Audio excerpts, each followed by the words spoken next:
with growing demand for greater inclusivity and diversity in fashion, there is one black-owned brand that is stepping up to make sure that everybody feels seen and that everybody feels accepted. I'm talking about the Nina Parker collection. It launches in stores and online with Macy's on May 14th. And fashion designer and TV personality Nina Parker joins me now to discuss her new clothing line and so much more. Nina, my peoples, it's so good to see you. First of all, congratulations on the new line. How you feeling about it?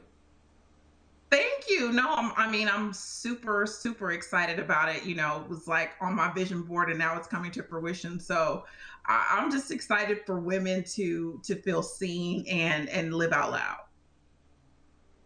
Wow. Now, your collection marks Macy's first time collaborating with a black, female owned, plus sized clothing label.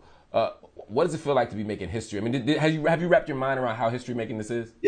Well, let me correct something because Macy's has had black women designers and black plus brands in their stores. However, Mm. they've never had an exclusive line made exclusively for Macy's by a black woman. So they've carried other brands that have been existing before. This is the first collection developed exclusively for Macy's by a black woman and for plus size.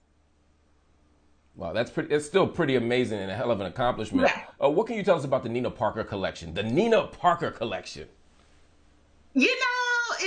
It's gonna have bodysuits, skirts, dresses, jeans, and really what I've tried to do is take everything that I've hated about fashion, how the bodysuit snaps at the bottom, it's not long enough.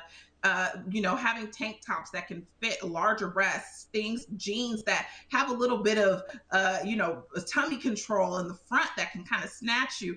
All of the things that I was frustrated with and complaining about, I decided to just do something about it. And really, this collection is really a labor of love for me.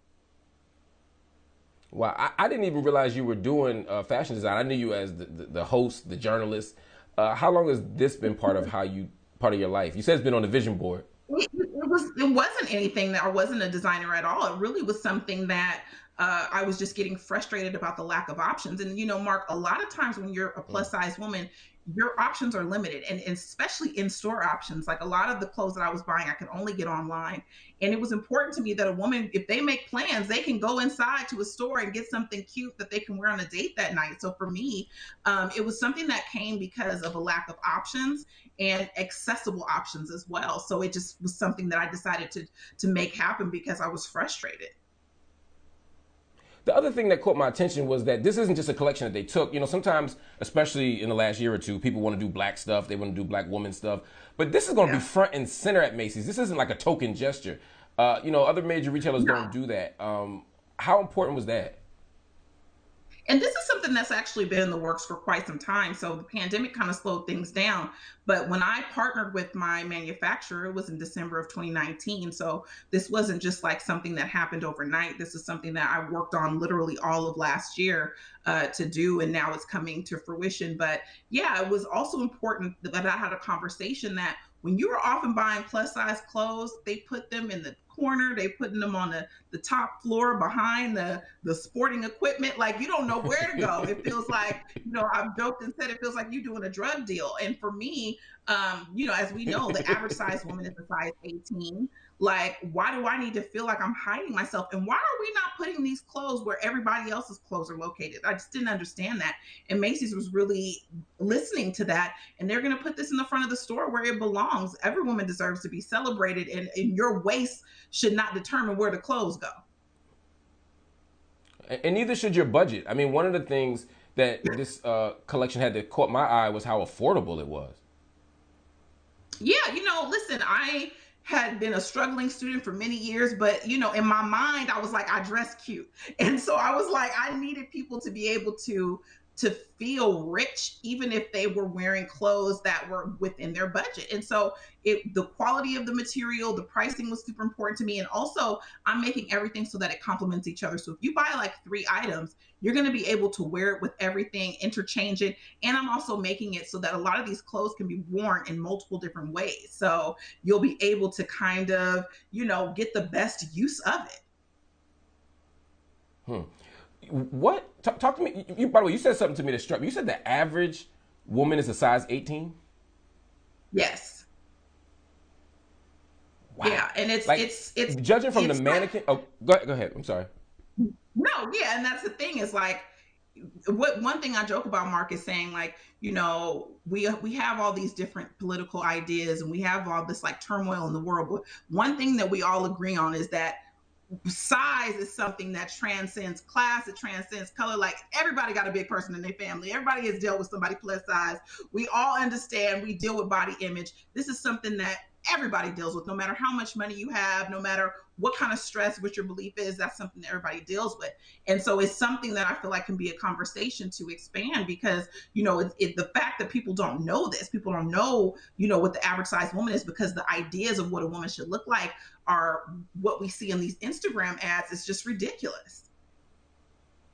No, it really is. And that plays out not just in terms of what's in a store, it plays out in media representations. Every part of our life we see that. I think that's what makes you so important as a media figure as well. I mean, you're doing all kinds of stuff that really challenges the notion that the only people supposed to be on TV are skinny blondes. And how Yeah, important is and that for you when to I be first breaking those started barriers doing down? thank you. And it's been a challenge. And it's and as you know, being an outspoken Black person on TV, and then also being plus size presents its own level of challenges. But ultimately, it makes your skin thick, and you learn to rise above it. And it has seemed to empower a lot of people behind me. And I look forward to this inspiring other people to create their own lines. So when I first connected with you, it was because we both were doing VH1. I guess we were both hosting the specials and doing that kind of stuff. And from there, I've watched you go to E to do daily work, to do all kinds of work. I mean, just you've gone everywhere. Talk to me about where your career is headed. Right, I have a sense of where you've been. I know what you're doing right now, but a lot of Yeah. people are now excited about where you're going. I really enjoy amplifying my voice, and I like to call myself a girl's girl. I'm always want to speak about empowering with women, and also empowering Black people and Black women specifically. And a lot of times it was just an opportunity for me to go on a show and say a little bit and come off because they didn't want me to be too much. And now I'm getting the opportunity to speak about it in length, for a full show. And so I'm hoping that this transcends into my own show. I'm hoping that this line goes into other different types of apparel and shoes. And I'm really just looking to elevate everything, because now that you see people are thirsty and they need this, more people are paying attention. They are paying attention. They're going to continue to pay attention because what you do is so important. I'm grateful for you, and I'm grateful that you hung out with me tonight on Black News Tonight.